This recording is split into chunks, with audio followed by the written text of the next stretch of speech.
Luka Modric scored in both the penalty shootouts in 2018. Perfect from Modric. You kind of knew it would be. Still 100% for the other two. There's nothing now that Brazil could do about it, but that's a big if. Scoring or making a second. Luka Modric now rolls it in the corner. 3-1 Croatia. Pedro in only his fourth cap. Does it well.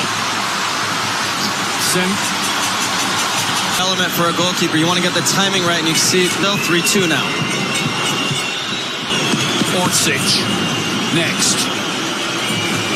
Just come on a substitute.